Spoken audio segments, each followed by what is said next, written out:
where we going here, we've been there about 12 years ago. I will show you one more slide.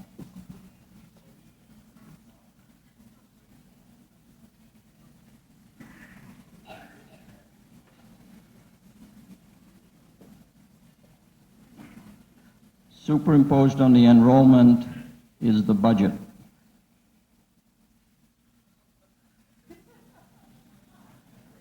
You might note that during times when the enrollment was dropping substantially, the budget never dropped. There has not been a single year in Acton where the K through 6 budget for 1 year was less dollars than the previous year. Wait a minute. Let Mr. Cadillac make his presentation. If you have a question, go to a microphone. I'll be glad to recognize you, okay? It's in but dollars. Please let's not holler things out from the floor. That just disrupts the meeting. Thank you. It's in dollars. You can interpret it any way you wish.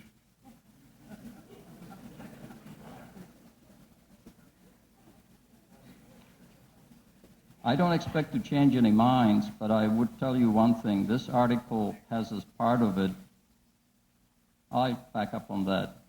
I don't expect to change some minds here, but this article has a part of it, the override. There is absolutely no question in my mind that this town meeting will vote to spend the money. Those of you who wish to see it happen have the override election to deal with. And you might think that I am opposing this. I am trying to explain to you what the rest of this town feels like, not the people who are necessarily here. You have several strikes against you trying to get this override passed, and if it doesn't pass, you don't get the money. The things that you have against you is the fact that I mentioned in the last article that the Educational Reform Act is viewed very negatively and the override is associated with it. That's one. The other thing you have against you is an override is a tax increase, and the majority of taxpayers in this Acton do not have children in school, although I resent the implication by whatever the bureaucrat is that sets up this Educational Reform Act formula that towns have to be forced by some arrogant bureaucrat to spend money on schools because otherwise they don't know what's best for their children. I resent that for myself, and a lot of other people do. So you have that working against you. And the third thing is this. I would suggest that he is out of order, as I was assumed to be out of order.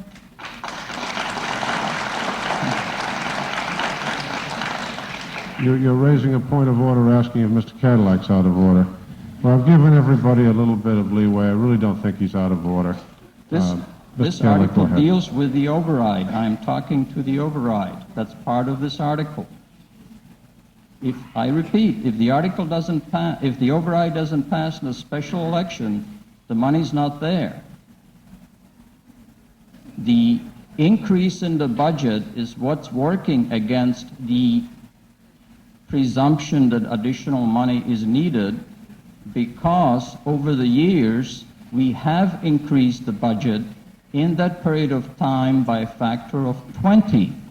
Now, if your house has appreciated in non-constant dollars by a factor of 20 in that same period of time, you're all set. Mine hasn't. I will repeat once more, the problem is getting the override passed at the election, not here tonight. And the attitude we take towards allocating money to schools in isolation from everything else that's going on in town is a very important factor on how people think and vote on override secret elections, secret ballot elections, where they don't have to stand up in front of their friends who see how they vote. Think about it. I'll recognize the lady at the back.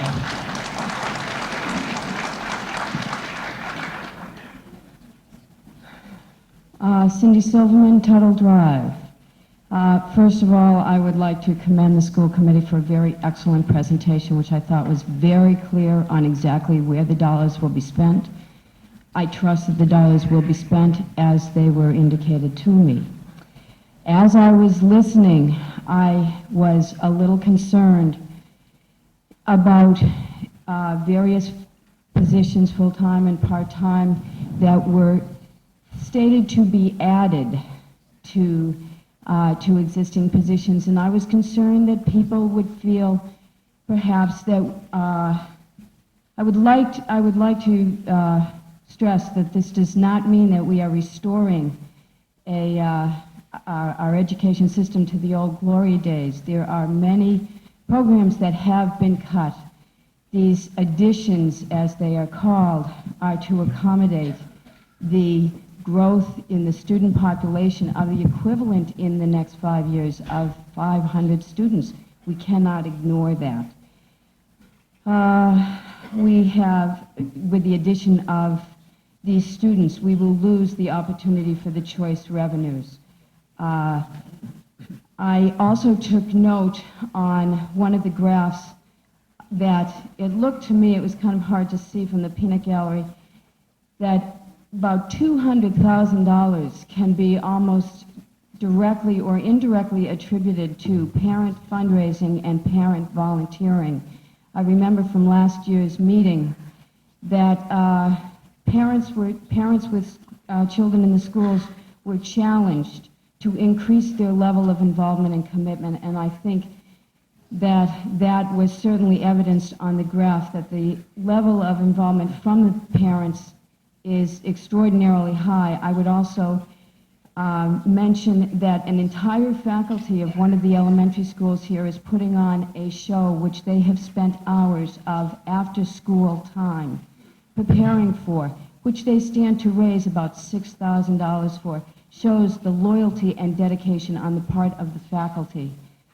I would strongly urge that we address this issue and recognize that these funds are not extraneous in any way. They have been carefully measured and carefully considered and are very necessary for the future of our schools. Thank you. The lady at the back who's been patiently waiting. Thank you. My name is Marie Reed. I'm from Mass Avenue in West Acton. I'm one of the people that hardly anybody ever hears from. I'm one of the people who hasn't had a child in school for over 20 years, and yet all those years I have been paying for everybody else's child. I have done this without too much complaint, except that now it's becoming unbearable. My house, which my husband and I bought, has somehow mushroomed from the modest price that we paid for it to something that we couldn't possibly afford, even if both of us worked. And incidentally, he passed away 23 years ago, and I've been a single mother for 23 years. I don't mind paying a reasonable amount for other people's children, since my children also benefited from other people's taxes. But I feel that, I've reached the point where I can't bear it anymore, and I'm not alone. There are other single mothers like myself who are working 2 and 3 jobs, who are eating strange diets just to accommodate, something that we're really not clear as to what it is. The other thing I want to mention is that it seems to me that I see a repetition of this hand-wringing as to how in the world are we going to get this money for this voracious appetite that this budget seems to have. For one thing, I didn't see anywhere or hear anybody mention that National Geographic has millions and millions and millions to grant to schools, and they don't necessarily have to be for the teaching of geography. I suggest that somebody very clever or somebody who knows how to do these things in the school system apply for some of this money. National Geographic is not the only place where you can apply for money. You can apply to the Duke Foundation and a whole host of foundations to get supplementary money. You don't keep hitting, the poor, overburdened, and tax-weary people. some of whom are going to have to be driven, they're being driven out of town. When you drive us older people out of town, you're going to get younger people in with their multitude of children. The house that I'm living in now was occupied by 8 children before we bought it. We only had 2. If I sell that house, it's going to be sold to somebody who's going to have a big family, because that's what they're going to need. Do you want me to leave this town?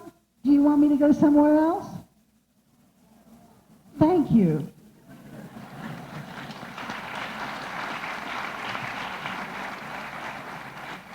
Mr. Moderator, Gentleman at the side I've microphone. noticed that we're losing a steady trickle of voters. And with all due respect to the people parked behind microphones waiting to speak, I move the question. Do I hear a second? All in favor of moving the previous question, say aye. Aye. Opposed, say no. No. The previous question has been successfully moved. Debate is cut off. We'll now vote on Article 29. All in favor of Mrs. Stunt's motion as amended, say aye. Aye. Opposed, say no. No. Motion is carried. I think we can do several more tonight because there's some that we're passing over.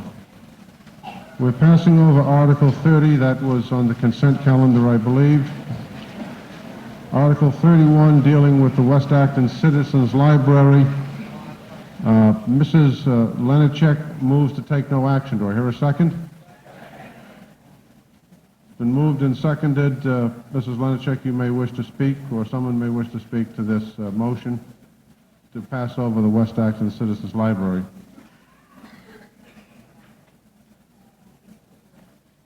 Let me ask this, is Mrs. Lenacek here? Is Mrs. Lenacek here? She's not. Then the motion's withdrawn. Someone else has to move it. Well, I don't know who you are. Yeah, tell me your name. Come down to a microphone.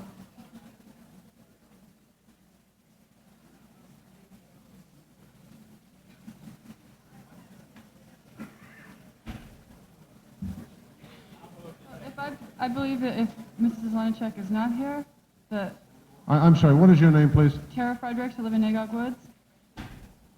I'm sorry, I can't get that. Tara Fredericks in Nagog Woods. Okay, Tara Fredericks. Are you moving to take no action under this article? Yes, I would like to. Please. All right, do I have a second? All right, fine, thank you, ma'am. It's been moved and seconded. Who would like to speak to it? Board of Selectmen certainly can. Mrs. Fenton. Board of Selectmen supports the motion to take no action. Finance Committee? The Finance Committee supports the motion to take no action. Other comment? Let's vote. All in favor of taking no action on Article 31, say aye. Aye. Opposed, say nay. The motion is carried. Article 32 was passed on the consent calendar. Article 33, use of funds to reduce the tax rate. Mrs. Tavernier moves to take no action. Do I hear a second? Second. Been moved and seconded. Mrs. Tavernier. Board of Selectmen supports the motion. Finance Committee? The Finance Committee concurs. Comment? We'll vote. All in favor of taking no action on Article 33, say aye. Aye. Opposed, say nay. Motion has carried. Mr. Moderator, I move that we adjourn this meeting until 7:30. No, excuse me, Mr. I move that we adjourn this meeting until 7:30 tomorrow night in this place. Do I hear a second? All right, it's a debatable motion. Mr. Gromnick. Moderator, regrettably, I can't be here tomorrow night, and I would dearly love to have something to say about this article, so I would hope that we would vote this motion down. Other comment? It's a legitimate argument. I really object to people yelling out no. If you don't like it, don't vote for it. But it's a legitimate motion. I would protect your right to make legitimate motions, but I will not stand for you yelling no. I'll recognize the gentleman This My name microphone. is Danny Maher. I'm from Iris Court, and I move that we address this warrant before we adjourn this meeting for the evening. You're speaking against the motion then? to Yes. adjourn? Yes. Okay. Mr. Moderator, I have interest in the other articles also, and I would like to be awake when I vote on them. Gentleman at the back. Mr. Moderator, Stephen Graham, I expect to speak to the article and would suggest that it will be somewhat time-consuming and would be better put over to tomorrow when there are more people and less people filtering out. Anybody else wish to make comment? Mr. Cady? I think the people who are here who supported the school budget should pay attention to this budget too, because it has to do a lot with the number of students that are going to be here. And I'd appreciate their vote in this, in consideration of this, and consider it tonight. My name is John Nana from Strawberry Hill Road. I'm also a member of the Housing Authority. This is a very hot issue, and it's really polarized a lot of feeling in the town, and I really think that the issue would be better served if we all came to it when we were fresh. So you're supporting the motion? I support the motion to Okay. adjourn. Is there any other comment on the motion to adjourn? As I understand it, your motion was to adjourn until 7:30 tomorrow night. Is that correct? All right, we will vote. All in favor of adjourning, say aye. Aye. Opposed, say no. No. Oh, this is terrible. You know, we might just have to count this, and we'll be here for an hour counting it when we could have... let's try it again. All in favor, say aye. Aye. Opposed, say no. No. The motion to adjourn has it. The meeting stands adjourned.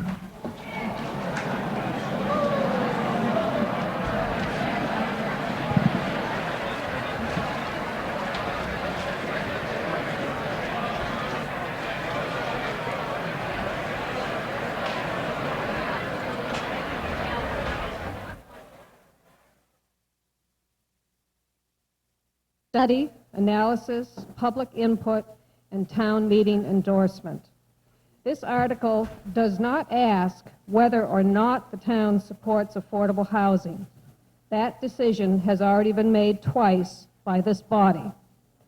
At the April town meeting in 1987, the voters adopted an affordable housing resolution to, and I quote, promote the provision of affordable housing within its boundaries and further support the investigation and potential formation of a public nonprofit autonomous body to promote affordable housing, end quote. 4 months later, the selectmen established the Acton Community Housing Corporation, which is one of 138 housing partnerships located in cities and towns across the state. Then at a special town meeting in November of 1990, voters overwhelmingly approved the implementation of one of the primary goals of the town's master plan, the provision of affordable housing. Town meeting voters at that meeting adopted the Affordable Housing Incentives and Overlay District, which provides incentives to developers who are willing to build affordable housing, and it also designated certain parcels in Acton as being appropriate for a denser development so long as they include a certain percentage of affordable housing. The town-owned Adams Street parcel was designated at that town meeting as being appropriate for affordable housing development. The selectmen view the Adams Street proposal as an opportunity to move toward a worthwhile goal and to fulfill a promise to meet the housing needs of the community. We think this proposal will make Acton a better place to live and work. This is also an opportunity for 8 moderate-income families to own their own home in a town in which they already have a vested interest. They were either born here, they work here, or they rent here. Our community will be much richer for the diversity they will bring to us. Finally, it is one thing to put a policy on paper and vote for it. It is quite another to fully implement it. Now is the time to begin. The selectmen urge you to support this proposal. I'd now like to introduce to you the president of the Acton Community Housing Corporation, Peter Barry, who will begin the presentation, and he will then turn it over to Steve Graham, another member. Thank you.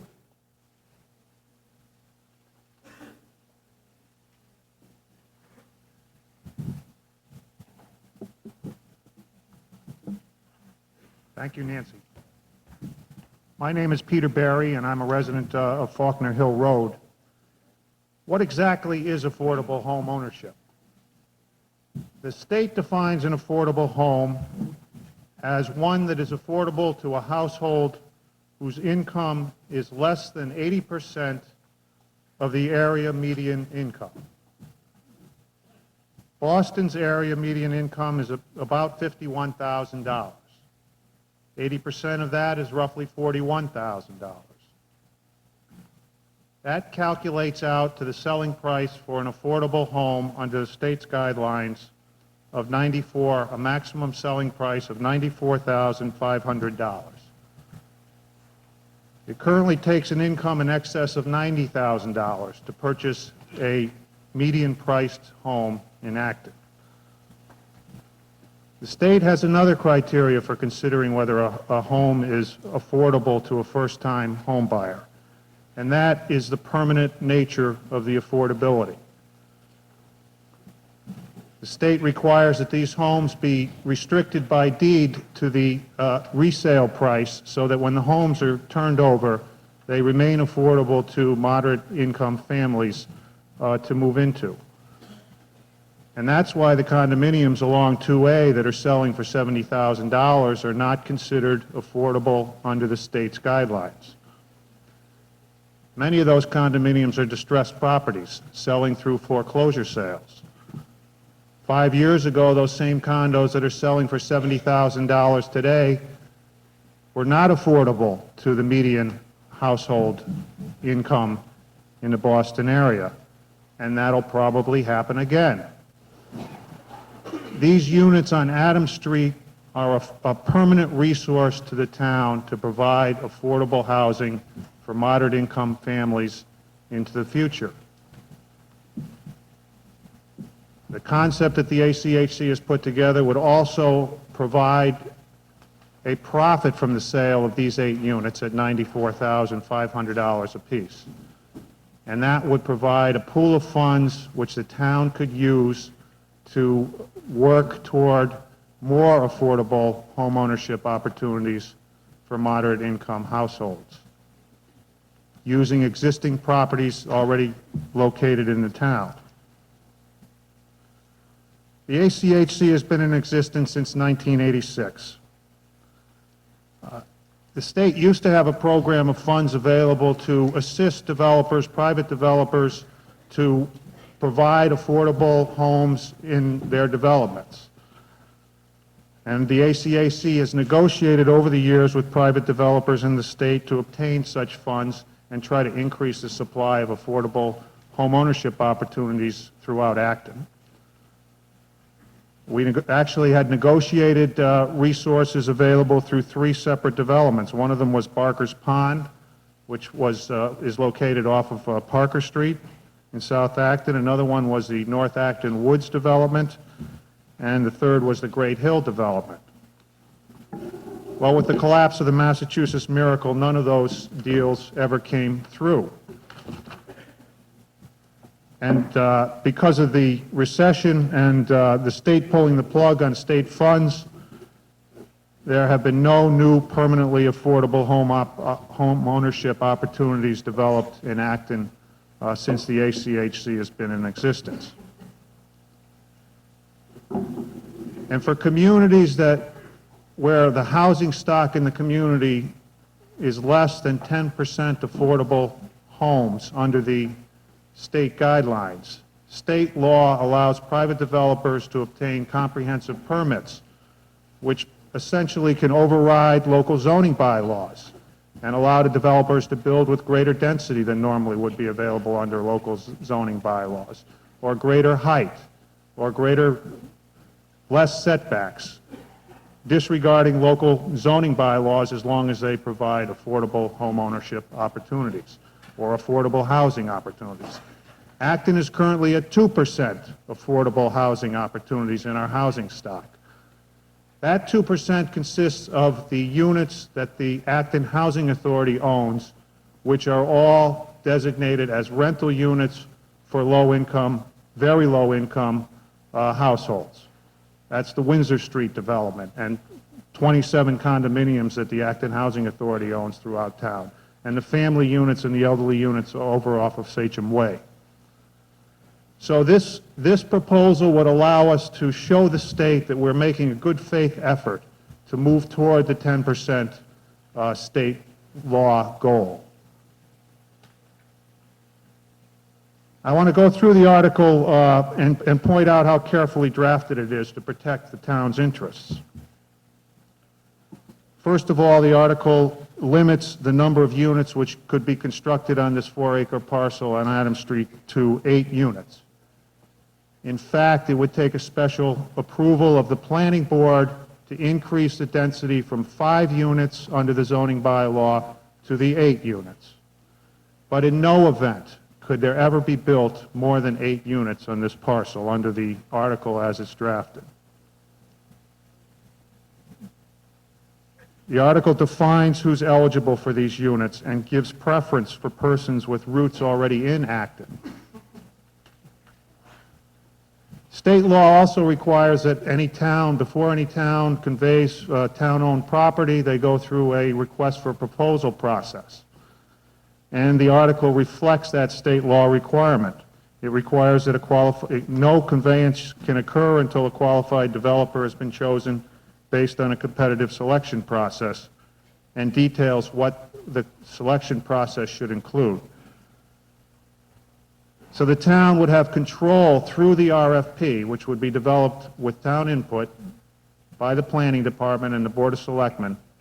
The town would control what this development would finally look like. They could detail in the RFP exactly what criteria should be included within the development.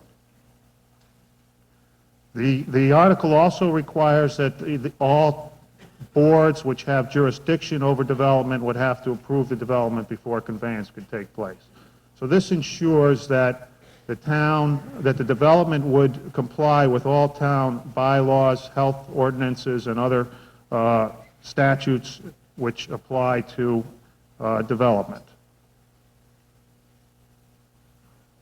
The article has a support from a wide cross-section of our community. It's been unanimously supported by the Board of Selectmen, by the Planning Board, by the League of Women Voters, by the Acton Housing Authority, by the Human Rights Council, by Reverend Bill Hughes, Reverend Richard Olmsted, Sally Jeffries, Reverend Jeffrey Middleton, Reverend James Daly, Reverend Kent Moorhead, Reverend Ralph Galen, Reverend Ross Lilly, Reverend Robert Boyle, all of the Acton-Boxborough Clergy Association. The Board of Health has voted to support a statement that no unacceptable health risks are associated with the site on Adams Street. The proposal has generated significant corporate support. Deckhouse Incorporated, an Acton corporation, has offered to donate an entire home. Acton Survey and Engineering Incorporated has spent a number of hours drafting a preliminary site plan so that you can visualize what the final development might look like. Finally, the Cooperative Bank of Concord, which has its headquarters in Acton, has made loan commitments both for construction loans and for end loan mortgages to the households who would purchase these homes.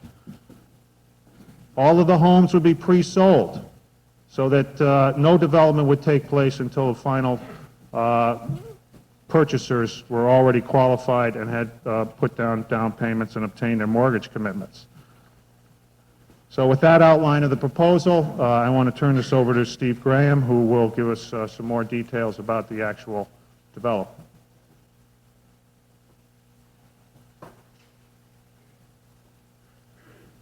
What I didn't realize was that Peter was going to present everything I had written down. It's not quite going to be quite that easy. As Peter indicated, my name is Steve Graham. I'm a resident of Acton since 1966. I'd like to tell you I moved out here because of the quality of life issues that we've been discussing over the past several nights, but in fact it was simply because the cheapest apartment that my wife and I could find, fully furnished, was here in Acton, and she was teaching in Concord, and on a teacher's salary we had to poke around and find an inexpensive place to live. What has kept me here in Acton, and the reason I've raised 2 children here, is because of the quality of life, the educational system, and some of the things that have been established as objectives by people at town meetings, things that were set forth in the master plan. I've been involved most recently with the Community Housing Corporation for 2 years. I left the board of directors for a period of time because I was going to make my millions at North Acton Woods doing the affordable housing project. I was actually involved on the task force that set up, or that made a recommendation to the Board of Selectmen to set up a housing corporation. And because of what I thought was an opportunity, I left the initial board that was set up for affordable housing and became a developer and got involved in a comprehensive permit. And in fact, this town was very cooperative, and the boards were very cooperative in trying to work with me and the other individuals involved as developers to provide affordable housing. The project that was ultimately approved by the local boards and was actually approved by the state was a project that would have provided 30% of 130 some odd units for affordable housing. That's 130 units that were going to be built off of Harris Street in Acton. And the objective was to build a project that would generate cash for the developers, but also provide a good number of affordable units.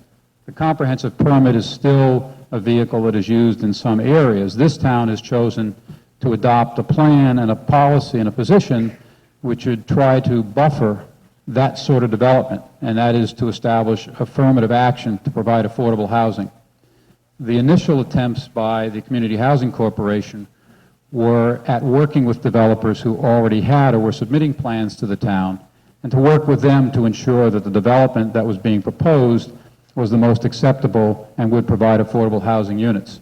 And as Peter indicated, those plans never got off the ground for a variety of different reasons. About a year and a half ago, our board decided that we couldn't sit back any longer and wait and hope that another developer would come along and come up with a proposal that would provide affordable housing units. And we decided to look for land in Acton, whether publicly owned or privately owned, that we might be able to use for development. A complete search was done of possible sites in Acton, and after that search was done in consultation with local boards, a large parcel of land, a 20-acre parcel of land in South Acton, was identified as a potentially viable location for that development. One of the objectives of the master plan that was referred to earlier was to establish, among other things, affordable housing and to ensure a diversity among the people that lived in town. The feeling was not simply that there was a moral obligation to do that, but rather there were good business reasons to ensure that affordable homes were available. Profiles that were published in the newspaper indicated that people that fall into the categories that teach here, people that are involved with fire protection or police protection, are the types of people that you're talking about who cannot presently afford to buy homes in Acton. And by providing affordable housing units, some of those people that actually drive, that work for other municipal services in town, who actually drive 45 minutes to an hour to come to work here, might be able to buy homes and live in this town. The master plan, as I think was Nancy indicated, was done and developed over an extended period of time with ample opportunity for all of us to participate in the process of laying out that plan.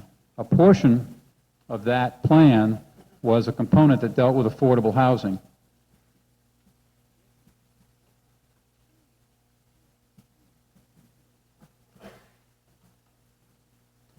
Let me just step back a second. Nancy referred to the resolution that was adopted at the April 1987 town meeting, and she mentioned the resolution. Some of the reasons indicated at the time, and that were a portion of that resolution, indicate that because of the sharp increases in housing costs, because of the purposes of zoning Chapter 40A to encourage housing for persons of all income levels, and to provide housing for people who work in the community, who cannot afford to buy into a community where the average homes exceed $200,000, and to provide housing for adult children of Acton residents who want to come back and live in the community.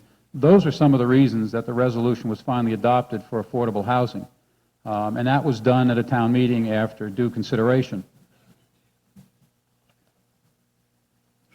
Following on that, as Nancy indicated, the Community Housing Corporation was set up. And as one of the tasks that we had to do at that time, we were asked to prepare a mission statement, which was done. And I won't read the entire mission statement, but generally our task was to meet affordable housing objectives with the approval of the various boards in this town. Our task was to work with the Planning Board and to work with the Board of Selectmen and to work with the Zoning Board of Appeals, and not just to simply walk to the beat of our own drummer, but rather work and take into consideration all of the issues that go into any residential project. And we've proceeded for the past 7 years when we've been presented with proposals from developers, and now in considering this proposal, we've tried to consider all of the issues and to balance, because we can't satisfy every concern of every constituency, but to try to balance the various issues. There were two main pieces to the mission statement, the first of which was to serve as the initial contact to work with developers who were proposing affordable housing projects. A second component, and the first is the component that we were addressing initially for the first 5 years of our existence. The second component was also to initiate action intended to create affordable housing, and that's the step we finally felt we had to take so that we could do something to get off the ground and provide affordable housing.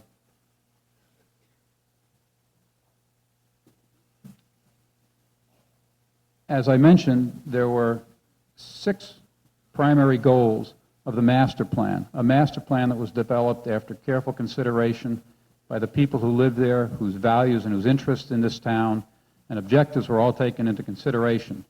Alleviation of traffic congestion, preservation of remaining elements of Acton's rural and historic character, environmental protection, control of commercial sprawl and strip development, affordable housing, and improved recreational opportunities. There were 6 key ingredients, and one of those was affordable housing. And that's the task that the Affordable Housing Corporation is about. The purpose of providing for affordable housing was to promote a wide range of economic diversity, because it was felt by the people who considered the issues at the time that that was important to the character of this community, that a community consisting of only those people who could afford houses of $275,000 to $400,000 or $500,000 was not the ideal, but rather it needed to be a mix of people. Excuse me, Mr. Graham, how much longer do you intend to speak? I will probably be another 10 or 15 minutes. I would hope not. What we're doing here is we're talking about, we're arguing the merits of affordable housing, and I don't think that's exactly what this article deals with. It deals with conveying a piece of land. And I would ask you to bring your remarks to a close or make them on the point, please. Okay, I'll focus on that. I would then ask that when you receive comment on this, that the same specificity is required of those people commenting. Well, the people who've spoken this article have spoken for half an hour already, and I don't think that's shortened just to the point. And you're not on the main merit of the article. Okay, then I'll move to that.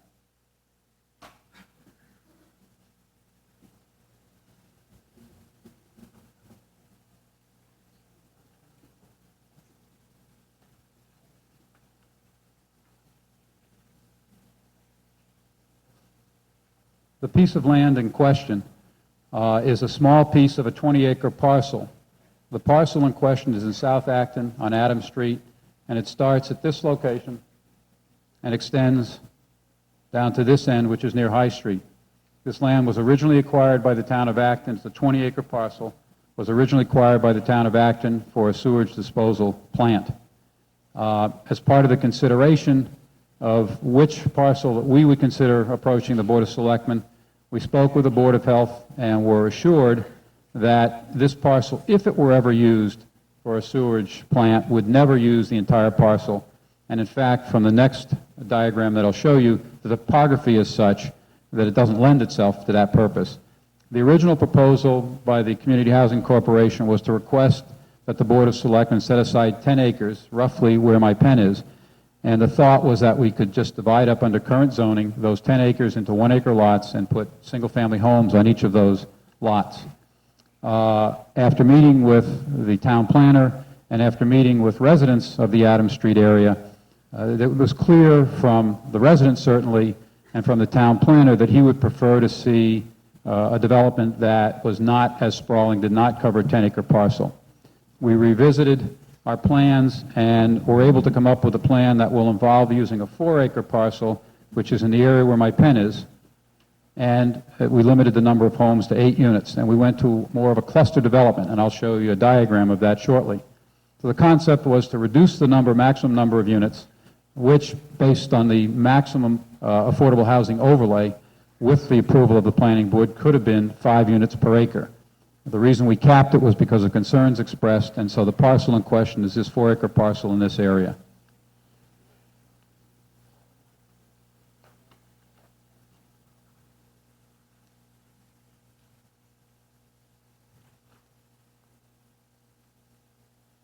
This is simply another slide of the area in question, but limited to the 20-acre parcel, which doesn't quite fit on here. And again, the area is here, and the contour lines that you can see establish a natural buffer, which was where we proposed the original 10 acres be set aside. We've backed that down to an area that is right in this area. It's the small area down here at the intersection of Parker and Adams Street.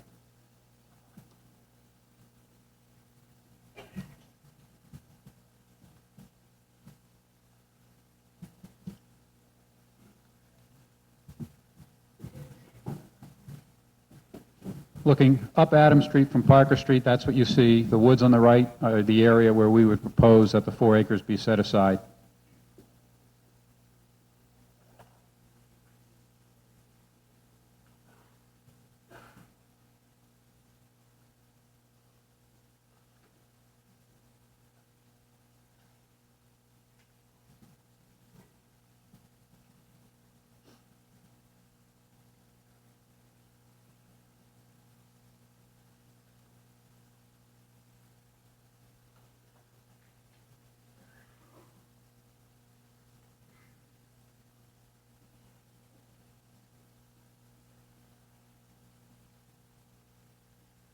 I'm afraid I can't do much better with this in terms of the focus.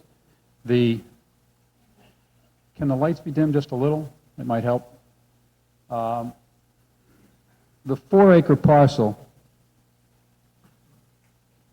starts in this area and it runs toward Parker Street. The cluster concept would allow us to group the houses around a single road or large common drive and have individual driveways off of that. It would also provide around the periphery a 50-foot buffer between the lands that are to the back, which is where the Maynard sewage treatment plant is located, and would provide a buffer between those homes and that area.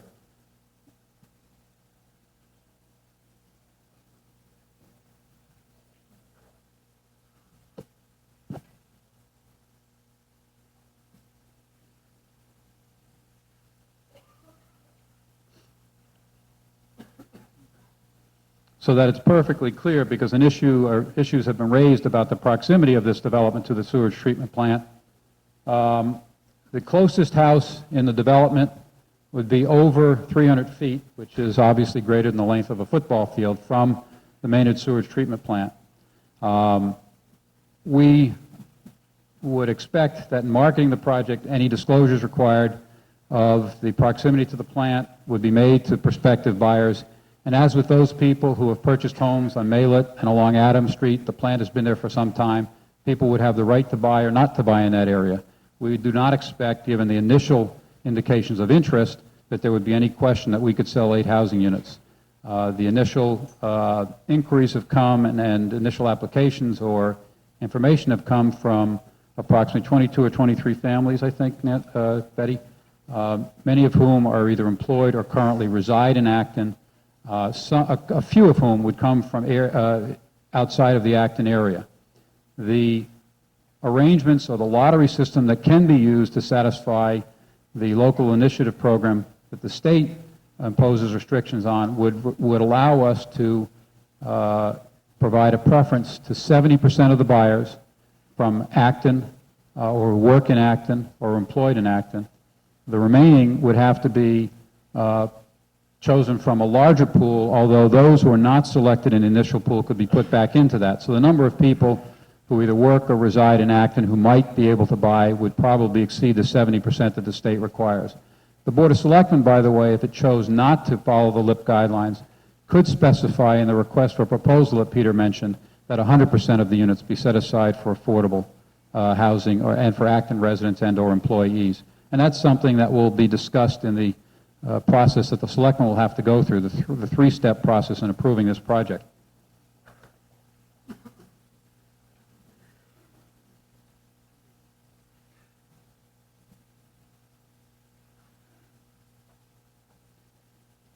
The site has been tested preliminarily, and the soil conditions are adequate to support 8 subsurface septic systems. They are also adequate to support, they're large enough, the land area is large enough to support 8 wells, although I'm happy to say that the Water District has voted to extend at our expense or the developer's expense the water main up to the project, and that's something that we've factored into the cost of developing that site.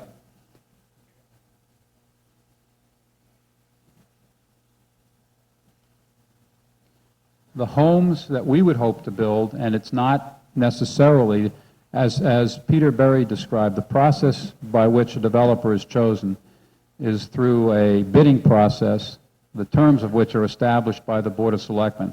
And the detail, the fine detail, the detail can be as fine as the board chooses it to be. The successful bidder will have to meet the guidelines established by the Board of Selectmen, including affordability, including permanency of affordability, including just the selection process. The homes that we would expect, if we were the successful bidder, to build on that site are homes that have been designed by deck house. They're not the deck house homes that we're accustomed to seeing in this area, but are homes that are 1,275 feet in size. They will sit on a foundation or a basement, a half basement, which will provide storage space and a space for the heating plant for the house, and are expandable with the usual approvals from the building department in the town. The units are not prefabricated homes. They're homes that are built, the walls of which are put together at the deck house plant. They are delivered to the site and have to be constructed by the developer. The plumbing and the electrical and the actual erection of the walls and the interior walls is all done as you would do any other home that was being built by a developer in Acton. The difference in the mechanism by which the walls are put together are that by doing them in a factory setting, there's a consistency in quality and a saving, obviously, in the cost. And there's very significant reasons for doing that. The units we're talking about are 3-bedroom units with a kitchen and a living room, and in fact are comparable to some of the homes in size that you would see in Indian Village. They're comparable to 3 homes that I know that are presently listed on Main Street in terms of size. In fact, they're slightly larger. There are a couple of homes listed on Main Street.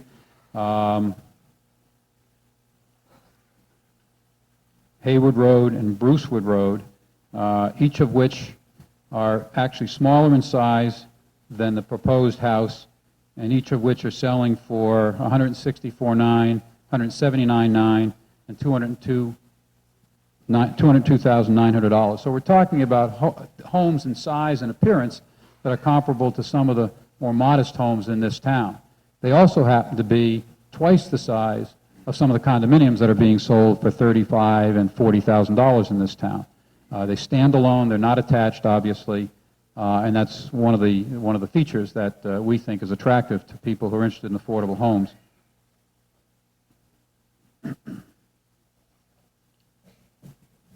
The concern that's been raised by some of the residents in the area relates to the proximity to the sewage treatment plant.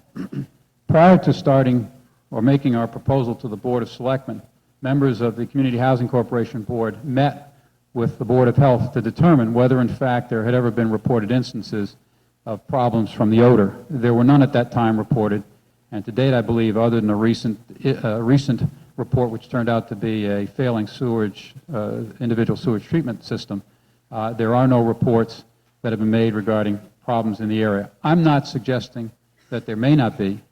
What we did was try to determine whether there were any reported instances and whether there were any health issues, and we didn't find any evidence of that, and that's also why we presented this plan to the Board of Health to make sure that they were comfortable that what we were proposing was not going to be a health hazard to any prospective residents.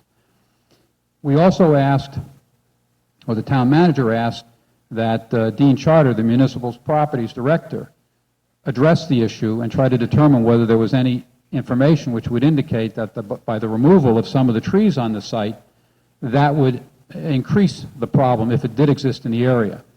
Mr. Charter surveyed 5 different individuals associated with the University of Massachusetts, the Shade Tree Laboratories, the acting chief Bureau of Shade Tree Management at Mass Department of Environmental Management, and a variety of other knowledgeable sources. He was not able to get any indication of any information that would suggest that by eliminating some of the trees in the area it would increase the problem, or to get any information that suggested that the presence of trees on that site would inhibit or be able to eliminate any existing odors. That didn't seem to be enough, so with a few dollars we had left in our budget, we engaged a consultant. There is a firm in Acton called ENSR Consulting and Engineering that do environmental consulting. We engaged the services of their senior meteorologist to review the issues, to review the plan development, to walk the site. Yes, what is your point of order? He's not directing his presentation to the article. We're into development now.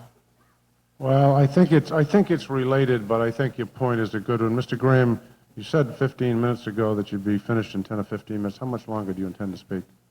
Well, if you give me another 5 minutes, I'll be done. I really think you're pushing it, Mr. Graham, but I'm going to be in all fairness, I want you to be able to finish your presentation, but try to do it as quickly as you can. One of the objections that was raised by the abutters is the odor issue. I've already told you what Dean Charter has said about it. In fact, the consultant that we engaged suggested that by treeing or removing some of the trees from the site, it causes a greater turbulence in the airflow over the site. And as a result of that, there would be a greater likelihood that if there were not the consistency of forestation that's there, that if there is an odor problem, it could be reduced by actually removing some of the trees from the site. He further indicated that given the location of the sewage treatment plant, which was below, in fact, in level, the proposed location, that the likelihood of there being air currents that would cause the odor problems if they existed to flow up to the site or beyond that to other homes was minimal.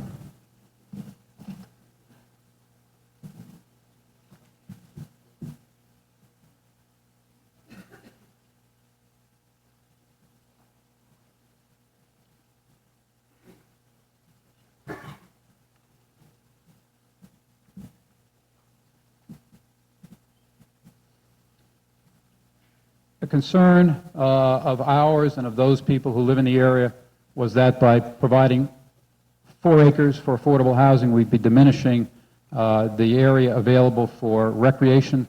According to Dean Charter, there are approximately 611 acres in the South Acton area available for that sort of purpose. The individuals who would be buying the homes, the tax base, we would be adding to what has been removed from the tax base, a home valued at $94,500 presently. The tax that would be generated by that home is far less, as we heard last night, than the money needed to provide for educating a student in this town. It happens to be more than the average tax provided for condominiums in the town of Acton. And so this unit is not the type of unit that will worsen the condition that we have here. And in fact, if the prospective buyers are coming from people that presently are housed in Acton, we don't feel that the impact, any adverse impact, is going to be significant.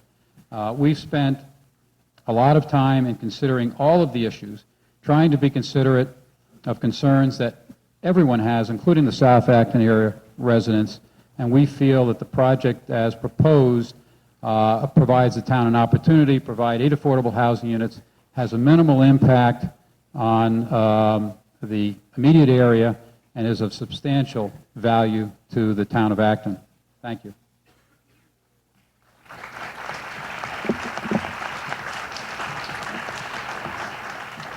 Do we have comment from the Finance Committee? Finance Committee has voted not to recommend this warrant.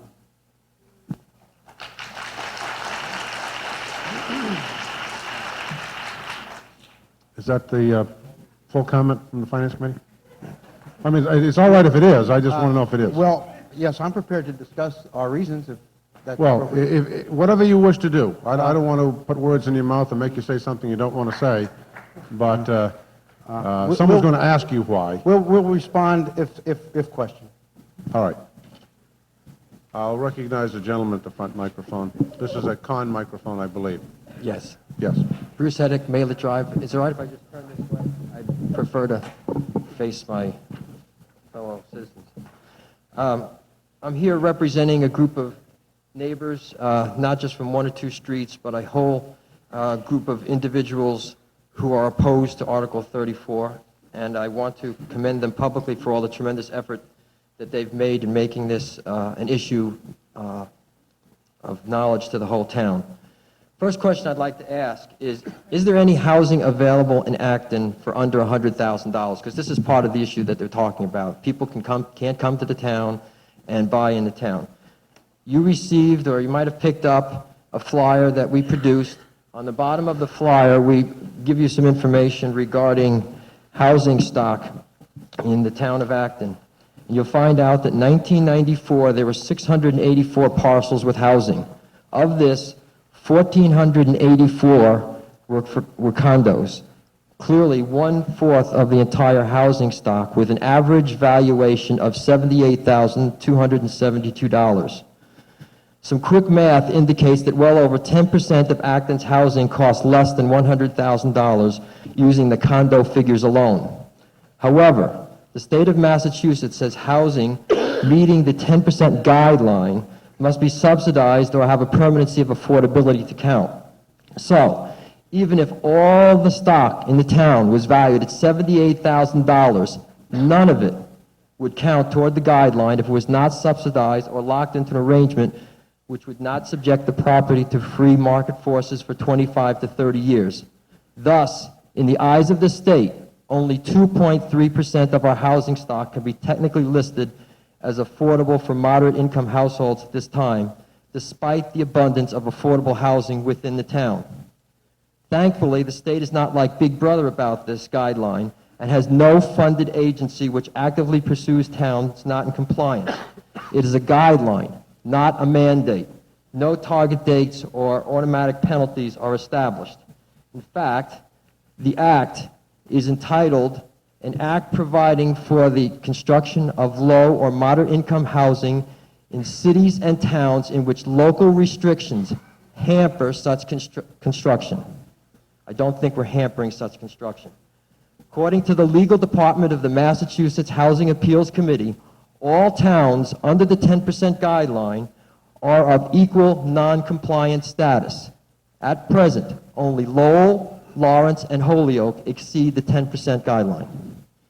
There is a mechanism alluded to called the comprehensive permit, which can be invoked by a builder who attempts to build a project of over 10 acres and has to have 10 acres of land and a minimum of 10% affordable housing in the project, but has been denied a building permit within the town that is currently below the 10% guideline. If approached by the builder for relief, the state would then go through negotiation process with the town and builder to ascertain Excuse the me, validity. let me interrupt you as well. I really think what we're arguing here is whether affordable housing is good or bad, or under what conditions affordable housing can be allowed.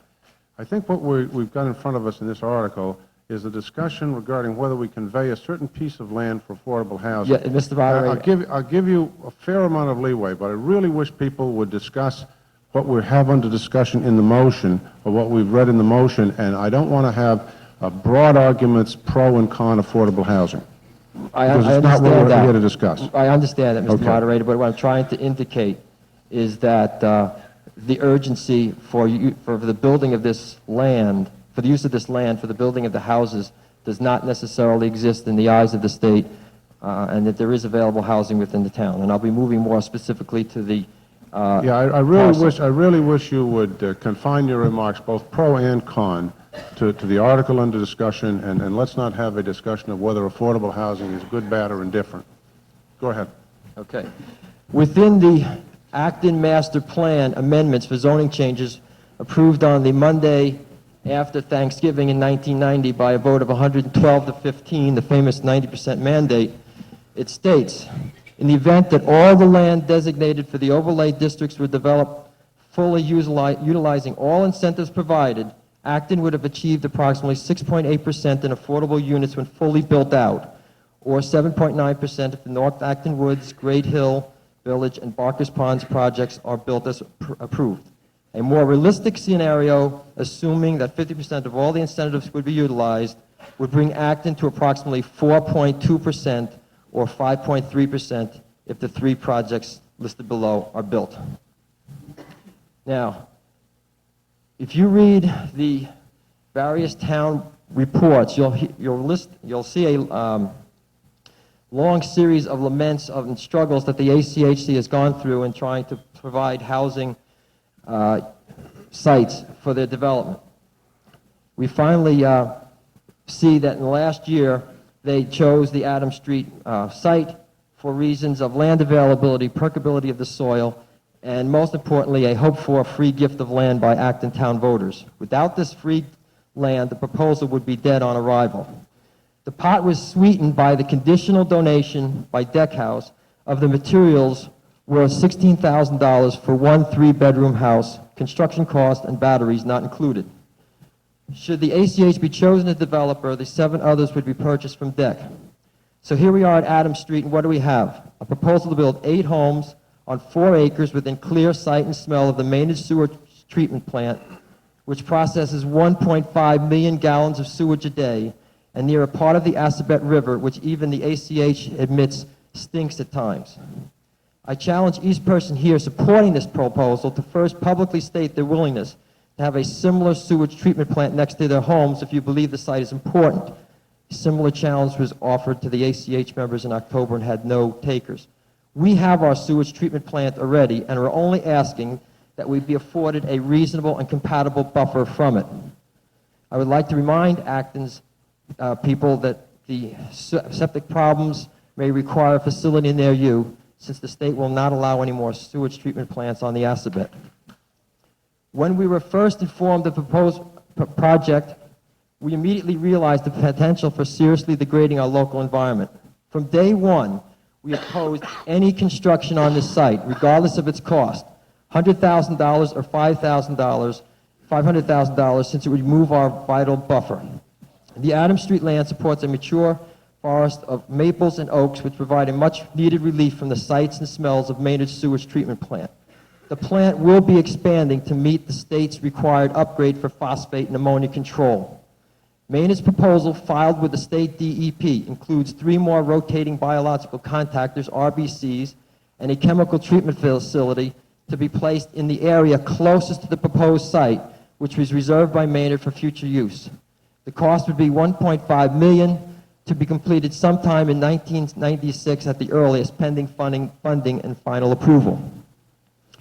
If Acton were allowed to connect to this facility, and we hope they do, the plant would have to undergo an additional and more substantial expansion toward the proposed site to maintain the plant capacity as required by the ACH has chosen the most environmentally critical piece of the 20 acres to attempt this project. We believe this site has not undergone a comprehensive review by the conservation and engineering departments. We believe this should have been done prior to asking for the land, so voters could get a complete picture as possible in making their decisions. In my estimation, the plan has been far from comprehensive, since the proposed plan does not reflect known wetlands and areas which require drainage easements. In the Beacon, letters by the ACHC and their supporters have been repeating a number of errors, and I would like to highlight 2 of them, and others will explain more about these later. First of all, it is not true that the surrounding homes only experience odors in late summer due to exposed sludge on the Assabet. In reading the ACH letters and comments we've heard tonight, you'd think that the odors ended about 3 years ago. I am telling you personally, and so will my neighbors, that odors still periodically foul the air, and some of us reported this to the health department to document our claim. In addition, the health department does officially recognize the fact that odors exist at the site and technically classifies them as a nuisance. The same word the selectmen used on their slide supporting the ice house pond dredging last night. It is also untrue that the sewage treatment plant is not visible to the neighbors. We can drive down Adams Street and easily view the facility right now, day or night, including the primary clarifier building, RBCs, and secondary tanks. The ACH claims a number of trees will be preserved. Every builder says that. Trees will be removed for foundations, streets, septic areas, driveways, and perimeter around houses, leaving an area treeless of almost 2.5 acres. In addition, the sandy soils of the site mean that a disproportionate number of trees will be lost.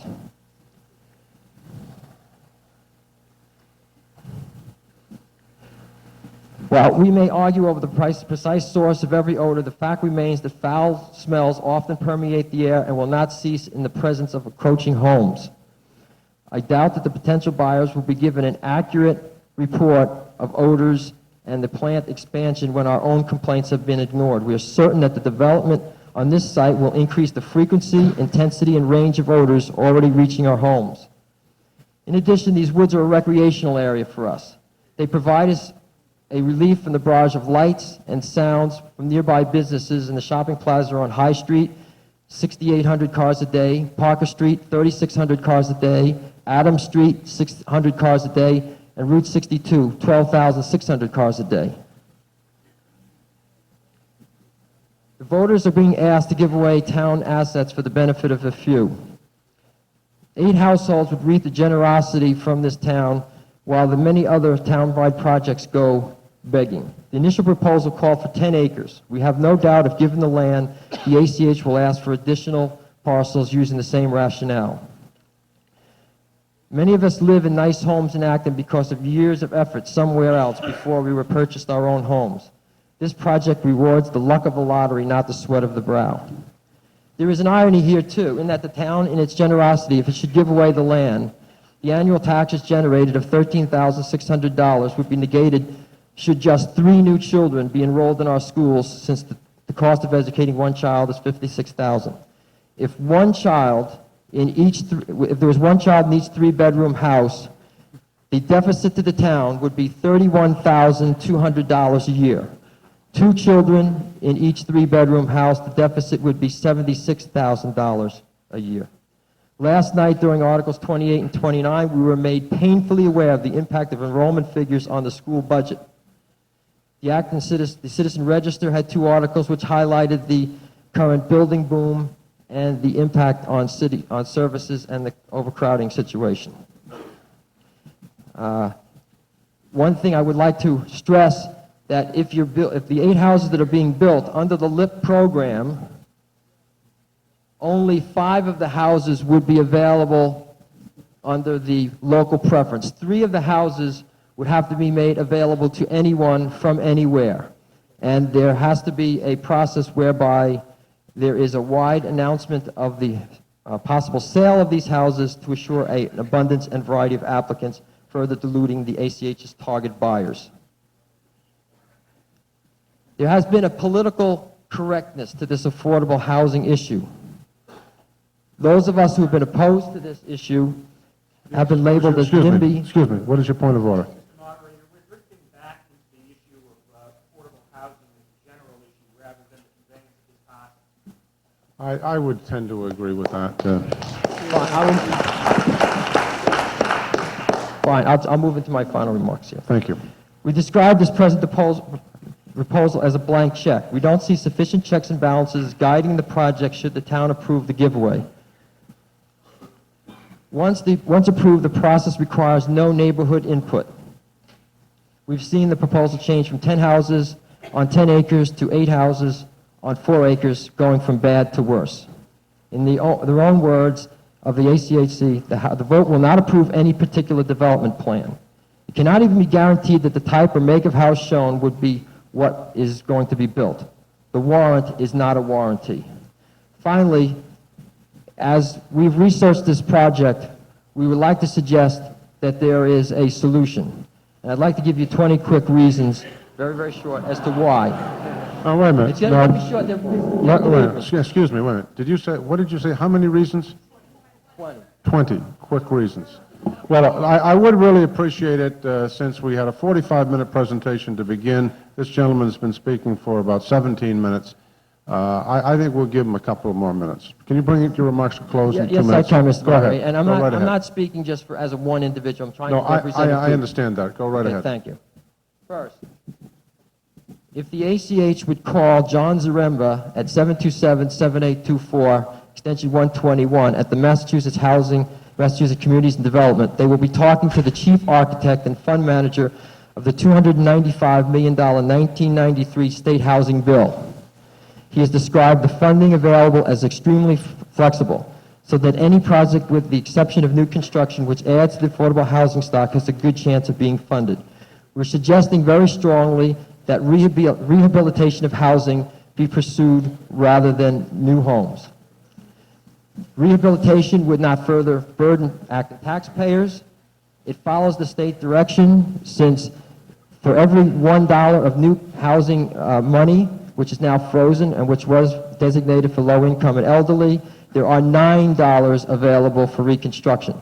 Does not require fights over placement of new housing, preserves open spaces, upgrades existing housing stock, does not add more housing to an already depressed market, could strengthen the housing market by removing some surplus units, could be pursued on a small scale and more immediately than a build-it-new approach, integrates people of various wealth throughout the town, not in clusters, does not increase the town's population, would assist more households than a house with a garden approach, would fund individual craftsmen rather than large project builders, could actually meet the state 10% guideline over time, which does not concern itself whether the housing is owned by first-time buyers or not, could address health and environmental concerns of some older units rather than allowing them to deteriorate, could take advantage of current lower condo prices to get a better bang for the buck than at any other time recently, could be applied to small houses, and finally, it gives the ACH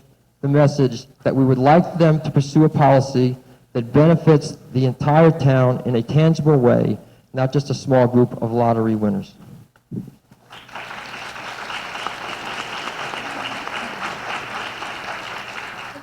It seems to me we've had a major presentation in favor of this article explaining it, and we've had a major presentation opposing it. Both have taken a fair amount of time, and that's fine. Would you like, and I'd like to get a sense of the meeting, would you like for me to limit debate to 5 minutes per speaker from here on out? All in favor say aye. Aye. Opposed say no. Well, it sounded like it's unanimous, so we will limit. Kathy, perhaps you could help me out, keep time, and we'll start with a pro speaker. Okay. Thank you, Mr. Moderator. Douglas Carnahan, Orchard Drive. I'm speaking on behalf of the Acton Planning Board tonight, which has unanimously endorsed Article 34. There's considerable sentiment here tonight, I think, to send a message that further residential development is unwanted by town residents. This is the wrong time and the wrong vehicle for this message. A yes vote is good planning for the town, and a no vote could produce results exactly opposite of those anti-growth intentions. Here's why. Basically, I want to summarize my remarks, because I know you've heard a lot already, into 3 points.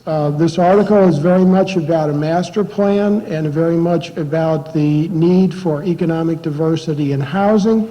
It was pointed out that this parcel really came to us through a very extensive parcel-by-parcel evaluation of town-owned properties and others appropriate for affordable housing. And my point is that if this parcel is found unsuitable for affordable housing, you can bet that there are no others in town that will ever be deemed suitable. and a large part of the town's flexibility in affordable housing strategy will be closed off. Point number two, you've heard some assertions about something called Chapter 774, which is basically state legislation that has to do with trying to encourage communities to provide low-cost or affordable housing. I'm not going to go into the details of that, but simply to point out something very critical here, that unless the town demonstrates best efforts towards that 10% goal and does so on a continuing basis, the town may not be supported in the event of a comprehensive permit. Now, what's a comprehensive permit? This is a development proposal which can override local zoning, potentially creating a design and a scale of development incompatible with what you and I would want. There are at least two potential comprehensive permit-based plans in the concept stage in the town of Acton now that may shortly become formal proposals. A no vote from this meeting will send a message to ourselves and to the state that we are no longer interested in working towards an alternative to comprehensive permits, and that even worse, we have washed our hands of the problem. My final point, Mr. Moderator, is that if Article 34 wins approval tonight, any development proposal must go through a rigorous set of public hearings to be reviewed by a multitude of town staff and to be fully discussed and voted on by the planning board. Our job that we eagerly embrace is to ensure that any development is well designed and appealing both to its inhabitants and its neighbors. Myself and the other planning board members are committed to that end result. We urge you to carefully consider the facts. Don't be swayed by emotional appeals, and vote yes on Article 34. Thank you. Mr. Ahern. Dennis Ahern, 298 Central Street. Mr. Moderator, I'm speaking neither pro nor con on this. I have a question and an observation. The question is directed possibly to the town clerk. I see the report of the Community Housing Corporation on page 21, but I do not find anything up front that says who appoints this corporation or commission. Are they appointed by the town manager, selectmen, who?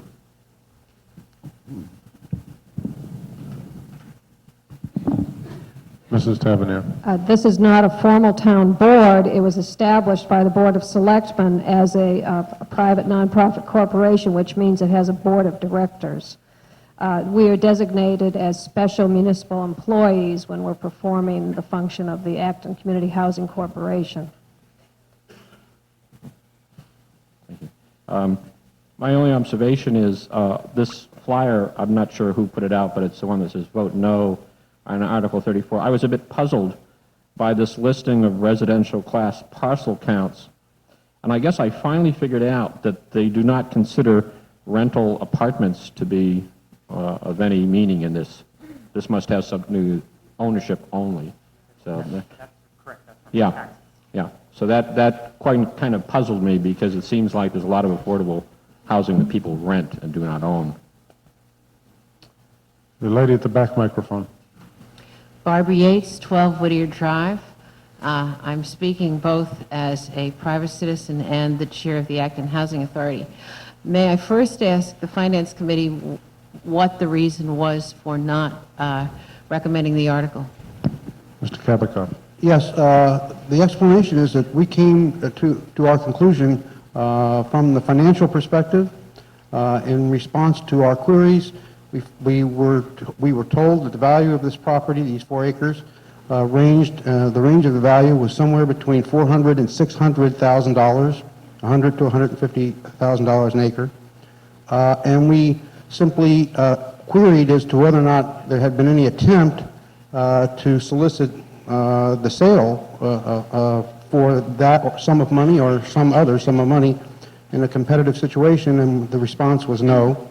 So our position is simply that we should attempt to to see what kind of remuneration was available to the town through the commercial sale of this property, bearing in mind that it does in fact lie in an affordable housing overlay district, and whatever is done there in the way of development, it is mandated that a percentage, I believe 15% of whatever is done there has to be affordable. So we simply took the perspective that we would like to see what kind of remuneration was available with an eye toward perhaps bringing some revenue to the town and at the same time satisfying some of the affordable housing requirements. I find myself enormously confused between the statements of the residents about some of the concerns they have about its proximity to some of the negatives they've presented and some of the things that must have been taken into consideration that I'm not aware of in terms of the value. But that one was my speaking as a private citizen. As the chair of the Acton Housing Authority, I would like to point out that the argument about condominiums is one that needs a whole lot more explanation than I'm going to give you because I heard you, Mr. Moderator. And there is a real concern that condos have, first of all, not a consistent cost to them. There is a very inconsistent factor in there in that not only are there monthly condominium fees that on a two-bedroom unit here in Acton range at about $178 to or more dollars, but there is also the possibility of special assessments, which we, the Housing Authority, have encountered in the units that we own that can be as high as $12,000 per unit. For families who are in a position of having limited income, that is a real concern, and therefore not one that we would recommend. Furthermore, there is the whole issue here of just whether or not the banks that will support or the bank at this point that will support what is proposed for Adam Street would also support the same kind of issue were it presented simply in the condominium area. I think that's very questionable based on other experience. Furthermore, the whole issue of whether or not we trust the process is really, to me, what's here. I heard what the planning board said. I think that is very much the basis of the other pieces here. We have already been through a process that said this works. I'm disappointed that process has not been completely supported by all town agencies, but I certainly urge all of you who are here tonight to think about whether or not you want to be part of something that is a we all community or a we they kind of attitude. In conclusion, I happen to be the area director for Habitat for Humanity. I am really concerned at being accused of being politically correct in supporting something that I believe in with all my heart, and in fact offended. And I really speak to all of you to think again about what kind of message you want to send to the children whose education we voted on last night, to the families, some of whom might be sitting next to you, who might hope to own these homes. Please consider what it is that many of us who no longer have children in the Acton school system and are willing to stay here a few more years to support what's going on in this town will really have to face if we don't support this. Thank you.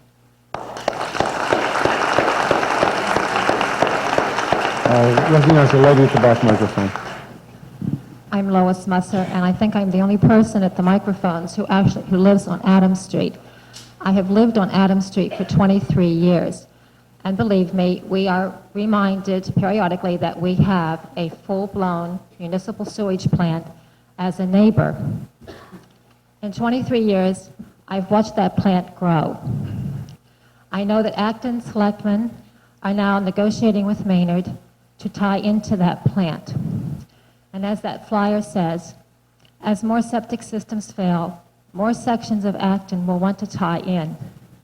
I feel that it is inevitable that that plant will increase in size, and the only place to increase it is towards these houses. Although they say that the house will be a football length from a plant, it's basically only 80 feet from the property line of that plant. And all growth will take place towards those houses. I've watched this plant grow, and it wouldn't surprise me that if in a few years we wouldn't have a regional Maynard-Acton sewage facility there. We surrounding neighbors rely so heavily on this narrow piece of land to give us this buffer. Whether you argue odors or no odors, whatever, it does help to hide that plant. To ask people to live any closer to it is unconscionable. If you haven't driven by the property, you can even see the plant from the road. I just can't imagine people saying, we're willingly going to sit on our decks and look at this plant. I urge you to please vote no and find a more suitable place in this town. I'm sure there's got to be one, other than right smack up against a sewage plant to build brand new homes. Thank you.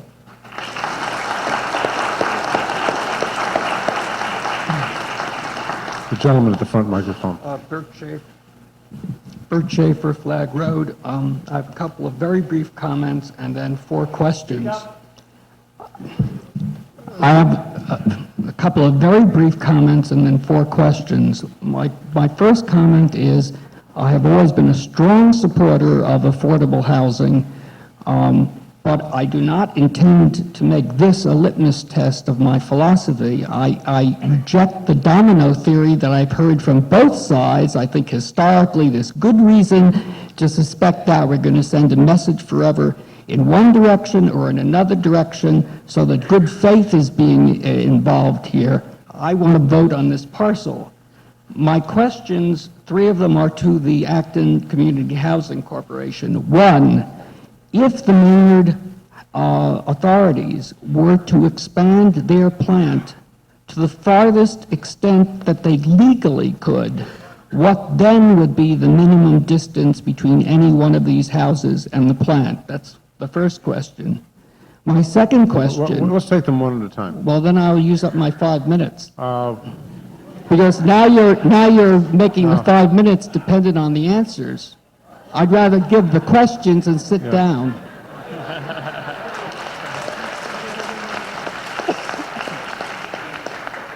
I'm just hoping someone can remember them. Go right ahead, sir. I'll You'd rather it's your go 5 over them minutes. quickly. The first question was minimum distance if Maynard expands.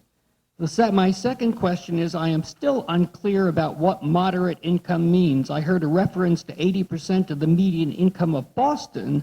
I'm interested in what it means in Acton, not in Boston.